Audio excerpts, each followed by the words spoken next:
Hey there everyone, Michael Beresford back again for 2016 with today's Property Wealth WOD. One of our earlier WODs a long time ago, in a previous life it seems, Cam McClellan did the ding-dong battle between property versus shares. And in that he talked about a range of fundamental investment concepts such as leverage and so forth. Okay, I'm going to take a little bit of a different slant on property versus shares today, simply because I've been asked 5 times a day at least, every day for the last 2 weeks, about my thoughts on the share market being down, many percent since the new year. Okay, in truth, the share market has actually come back to where it was in about 2006. Okay, now the important thing to think about here is that the media will be full of people that are pro shares talking about the fact that you don't actually lose unless you sell.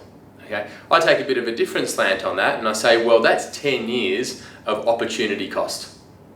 If you'd invested in 2006 in a vehicle that had gone up in value, not a vehicle as in a car, but as in an asset class that had gone up in value, then you would have had 10 years of growth over that time frame.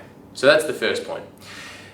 The most important point though is I like my sleep at night, and I don't know many people that like the volatility of rapid increases in shares, because the share market has gone up at times over the last 10 years and at times it's gone up quite a lot, but then you also get the rapid drops like we've seen in the last fortnight or so.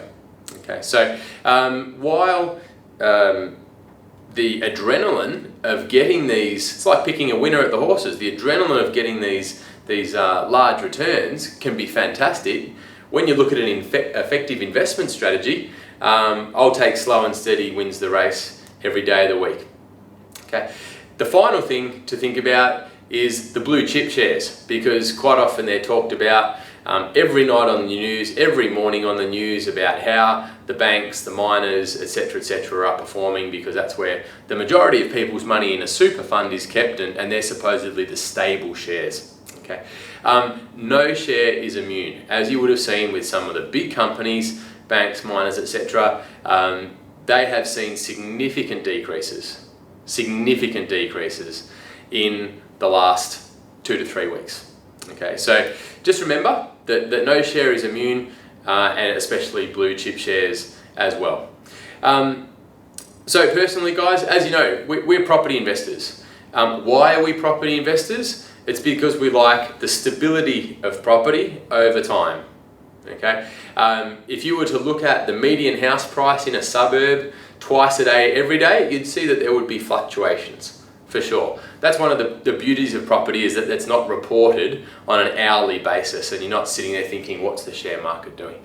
The second part is that it's not as volatile. So I can put my head on the pillow knowing that I'm not going to have made a lot of money or lost a lot of money overnight, and that gives me a good feeling.